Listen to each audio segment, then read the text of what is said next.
오늘 주신 말씀 창세기 36장 9절로 19절까지의 말씀입니다. 창세기 36장 9절로 19절까지의 말씀.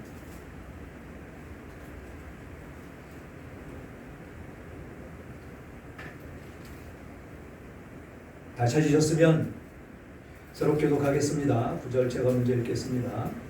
세일산에 있는 에돔 족속의 조상 에서의 족보는 이러하고 그 자손의 이름은 이러하니라. 에서의 아내 아라의 아들은 엘리바스요 에서의 아내 바스맛의 아들은 루엘이요. 엘리바스의 아들들은 대만과 오말과 수고와 가단과 그나스요. 에서의 아들 엘리바스에서 빛나는 아말렉 엘리바스에게 나왔으니 이들은 에서의 아내 아다의 자손이며 누엘의 아들들은 나핫과 세라와 삼마와 미산이 이들은 에서의 아내 바스맛의 자손이며 시므온의 손녀 나야말 에서의 아내 오홀리바마의 아들들은 이러하니 그가 여우수와 알람과 고라가 에서에게 나왔더라. 에서의 자손 중 족장은 이러하니라. 에서의 장자 엘리바스의 자손으로 대만 족장, 오말 족장, 스고 족장, 그나스 족장과 고라 족장, 가담 족장, 아말렉 족장이니 이들은 에돔 땅에 있는 엘리바스의 족장이요 이들은 아다의 자손이며 에서의 아들 루엘의 자손으로 나핫 족장, 세라 족장, 삼마 족장, 미사 족장이니 이들은 에돔 땅에 있는 루엘의 족장들이요 이들은 에서의 아내 바스맛의 자손이며 에서의 아내인 오홀리바마의 아들들은 여보스 족장, 말람 족장, 고라 족장이니 이들은 아나의 딸이요 에서의 아내인 오홀리바마가 말람 족장이니라. 다 같이요. 에서 곧 에돔의 자손에서 족장된 자들이 이러하였더라. 아멘. 아멘. 지금 에서의 후손들에 대해서 이야기하고 있습니다. 오늘 제목은 에서의 족보라는 제목으로 은혜를 나눌까 합니다. 이 에서의 족보는 본문 9절부터 43절에 이어서 자세히 다루어지고 있습니다. 이 족보는 에서의 후손, 즉 선택되지 않은 자손의 역사를 기록하고 있습니다. 이 에서의 자손들은 이스라엘의 주요 인물들과는 달리 성경에서 별로 주목받지 않고 있습니다. 그들의 역사적 중요성도 상대적으로 아주 낮습니다. 이는 하나님이 야곱을 특별히 선택하셨고 에서의 자손들은 그에 비해서 상대적으로 덜 주목받는 역할을 했다는 것을 의미하기도 하는 것입니다. 야곱과는 달리 에서의 자손들은 하나님과의 언약에서 제외되었기 때문에 그들은 그들의 역사적 지위와 역할이 다르게 평가되고 있다라는 것이지요. 그러므로 우리는 하나님의 선택된 하나님의 백성과 아닌 사람들과 차이점을 이런 성경에 기록되어 있는 이런 말씀을 통해서 우리는 깨닫고 그들을 위해서 기도하며 나가야 된다라는 것입니다. 그래서 이 족보는 에서의 후손들이 여전히 중요한 족속을 이루고 있지만 그들의 역사와 운명은 야곱과는 전혀 다른 방향으로 흘러갔음을 보여주고 있다라는 것이지요. 그래서 이 에돔의 족보에서 우리는 번역의 기록을 발견할 수가 없다라는 것입니다. 에서의 후손들은 세일산 지역에서 강력한 민족을 형성하며 경제적이고 군사적 번영을 누렸던 것은 사실입니다. 이 족보를 통해서 알 수 있는 것은 에서의 후손들이 상업과 군사적 성과를 통해서 지역 내에 중요한 위치를 차지했음을 보여주고 있는 것도 사실입니다. 그러나 이들의 변형은 단지 물질적 성과에 국한된 것이 아님을 볼 수가 있습니다. 에돔은 지역 내에서 정치적 군사적 영향력을 발휘하며 강력한 국가로 자리를 잡았습니다. 이러한 번영은 그들이 가진 그 자원과 사회적 구조의 발전을 반영하는 그런 결과에 국한된다라는 것입니다. 지금 예수를 믿지 않는 국가들도 이런 구조를 형성하며 사는 나라들이 여럿 있습니다. 그런데 그들은 어떤 모습으로 살고 있느냐라는 것이지요. 그래서 이 에서의 족보를 우리가 살펴보면서 하나님의 족보 안에 들어가 있는, 하나님의 생명록 안에 들어가 있는 우리들의 모습과 대조하면서 은혜를 나누기를 원합니다. 그래서 9절부터 보니까 세일산에 있는 에돔의 족속 조상 에서의 족보는 이러하고 그의 자손 이름은 이러하니라. 에서의 아내 아다의 아들은 엘리바스요, 에서의 아내 바스바스의 아들은 누엘이며, 엘리바스의 아들들은 대만과 오말과 수보와 가담과 그나스요, 에서의 아들 엘리바스의 척 딥나는 아멜렉을 엘리바스에게 낳았으니 그들이 에서의 아내 아다의 자손이며, 누엘의 아들들은 나핫과 세라와 삼마와 미산이, 이들은 에서의 아내 바스마스의 자손이며, 시브온의 손녀 아나의 딸 에서의 아내 오홀리바의 아들들은 이러하니 그가 여호스와 얄람과 고라와 에서에게서 낳았더라. 지금 여기 화면이 보이십니까? 글씨 잘 안 보여요. 글씨 잘 안 보여요? 안 보여요. 제가 그냥 설명할게요. 에서에게서 첫 번째 아내 아다, 이 아다에게서 엘리바스, 그리고 후처 딥나가 있었다라는 것입니다. 금방 읽었던 그 성경에 구조되어 있는 그대로입니다. 그래서 이 엘리바스가 누구를 낳았다고요? 대만, 오말, 수보, 가담, 그나스.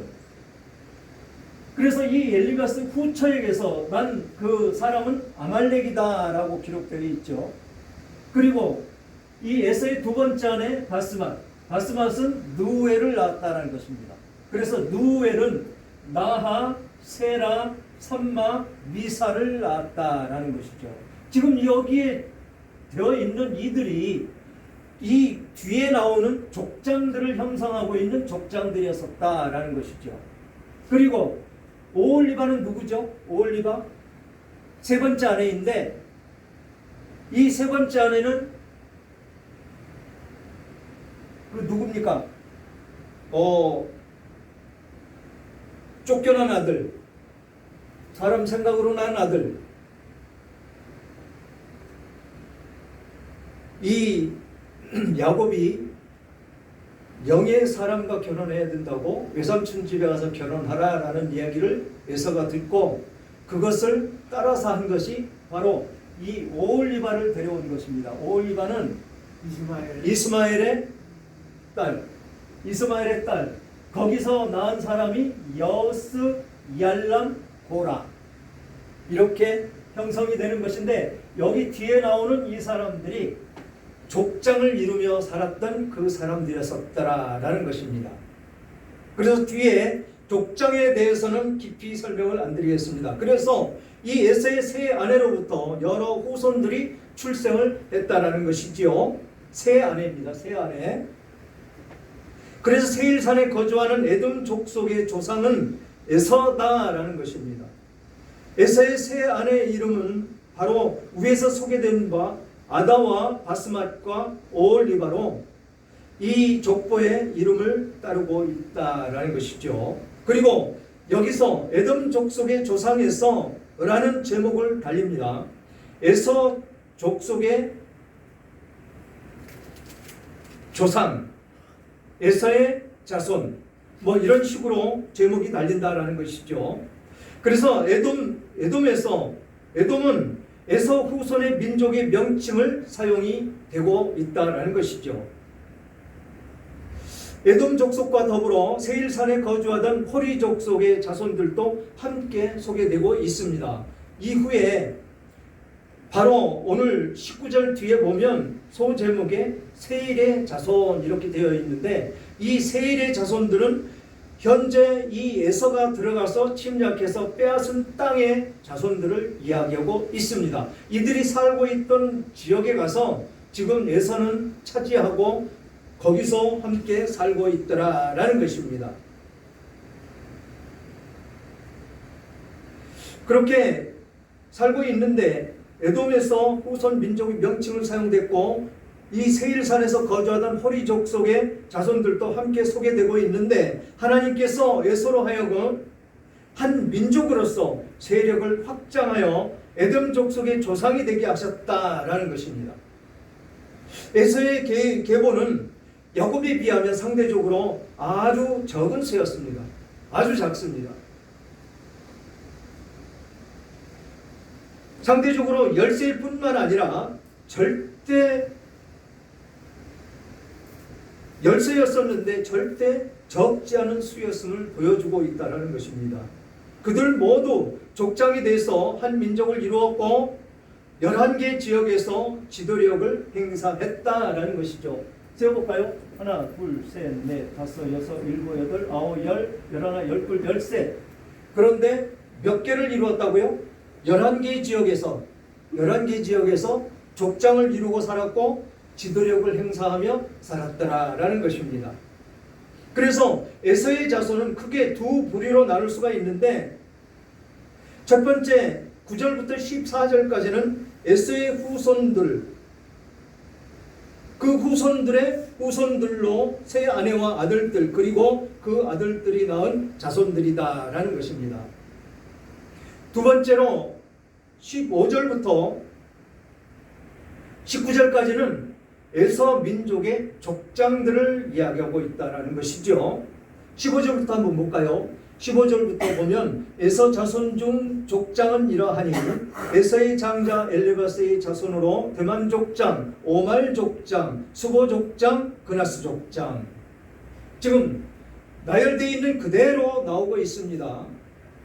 그리고 고라 족장, 가담 족장, 아말렉 족장이니 이들은 에돔 땅에 있는 엘리바스의 족장들이요 이들은 아다의 자손이며 에서의 아들 누엘의 자손으로서 나핫 족장, 세라 족장, 삼마 족장, 리사 족장이니 이들은 에돔 땅에 있는 누엘의 족장들이요 이들은 에서의 아내 바스맛의 자손이며 에서의 아내 오홀리바의 아들들은 여우스 족장, 얄람 족장, 고라 족장이니 이들은 아나의 딸이요 에서의 아내인 오홀리바로 말미암아 낳은 족장들이라. 에서 곧 에돔의 자손으로서 족장된 자들이 이러하였더라.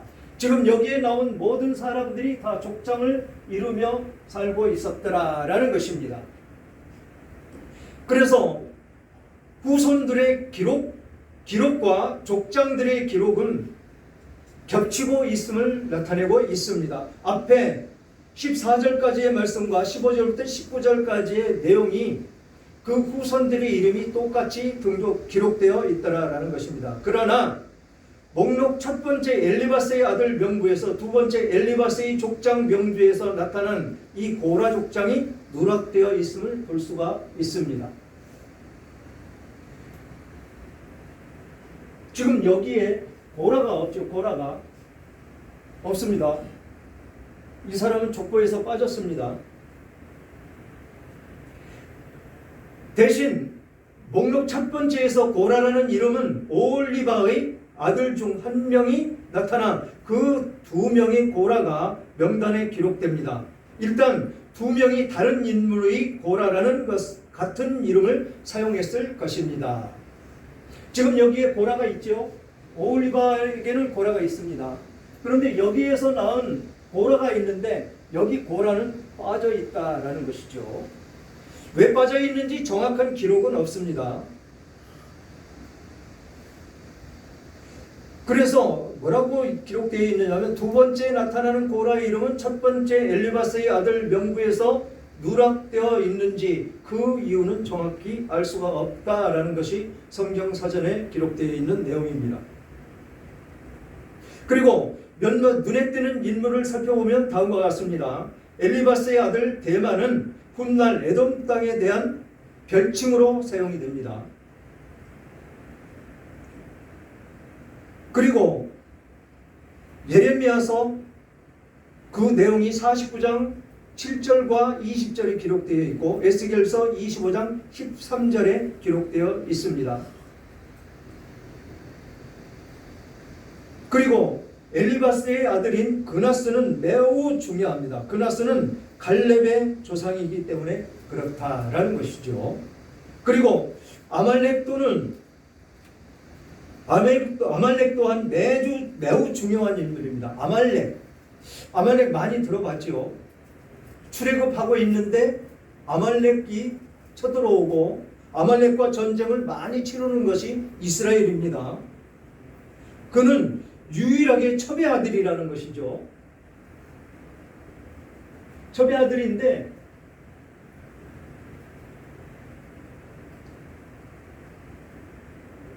이러한 이유로 에서의 12명의 후손 목록에 들어가지 못했다라는 것입니다.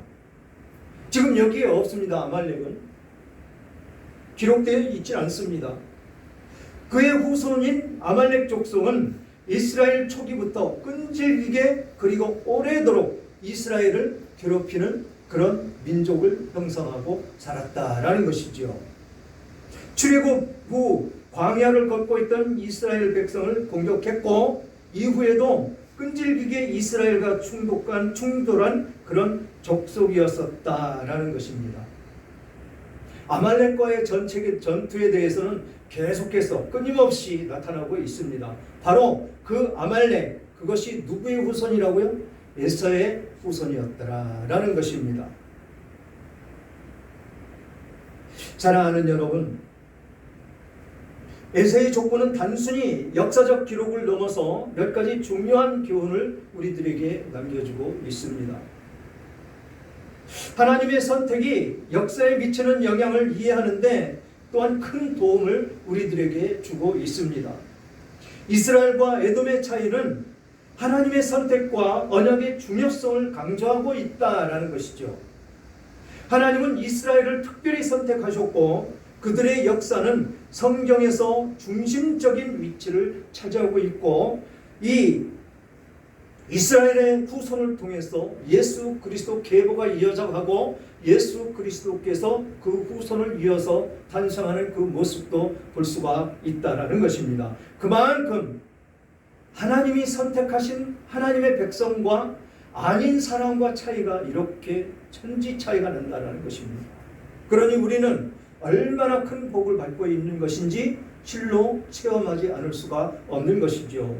그래서 이렇게 하나님이 선택하지 않은 이 에서의 족보도 이렇게 성경 중간에 끼어넣음으로 인해서 우리가 그것을 통해서 어떤 삶을 살아야 되고 어떤 모습으로 하나님 은혜를 받고 살고 있고 어떤 모습으로 살아야 되는지를 말씀해 주고 있는 것입니다. 그래서 성경에는 일반적으로 기록되어 있는 나라들이 있습니다. 이집트, 아시리아, 바빌로니아, 페르시아, 그리스, 로마 등 대형 제국을 이룬 나라들이 많이 있다는 것이죠. 그런데 그들 나라는 번성하고 강성했던 그런 대국을 이룬 나라들이었습니다. 그 나라들은 세상 모든 나라를 지배할 정도로 아주 강성했다는 것이죠. 에서 역시도 그렇게 이름을 떨치며 그렇게 살았을 것입니다. 그러나 그들의 나라들은 모두 역사 속으로 사라져 버렸다라는 것이죠. 이게 중요한 대목으로 우리들에게 다가온다라는 것입니다. 아무리 강성하고 부강하게 그 나라들이 그렇게 결성이 되고 이루고 삶을 살았을지언정 영원한 그런 나라를 이루며 살지는 못했더라라는 것입니다. 에서의 나라도 똑같이 이 에돔 지역의 나라들도 똑같은 그런 형성을 하며 살아왔을 것이다 라는 것입니다. 그러나 지금 우리가 살고 있는 저 천국 하나님의 나라, 그 나라는 어떻습니까? 영원한 나라라는 것이죠. 영원히 존재하고 영원히 있을 나라. 그 나라는 부강할 뿐이 아니고 기쁨과 슬픔도 없고 아픔과 고통이 없는 나라로서 우리가 그 나라를 지금 바라보고 소망하며 달려가고 있는 그 모습 가운데 있다라는 것입니다. 출애굽기를 가만히 살펴보십시오. 애굽에서 출애굽해서 가나안까지 가는 그 동안 이들의 삶이 어떤 모습이었는지, 지금 우리가 구원을 얻어서 하나님의 백성이 됐고 지금 저 천국을 향해서 가는 그 모습과 아주 흡사하고 똑같이 형성되어 가고 있음을 우리는 볼 수가 있다라는 것입니다. 그래서 지금 에서의 나라 이 에돔이 강성하게 그렇게 번성하며 삶을 살지는 모르겠지만 그 나라는 영원하지 않으므로 그런 나라를 바라보지 말고 영원한 저 천국 하나님의 나라 하나님의 명부에 기록되어 있는 그 나라를 소망하며 살아가라라고 이런 말씀을 중간중간에 끼어서 우리들에게 말씀을 주시는 것입니다. 그 말씀 가운데 참 진리를 깨닫는 여러분들 다 되시기를 주님의 이름으로 축원합니다.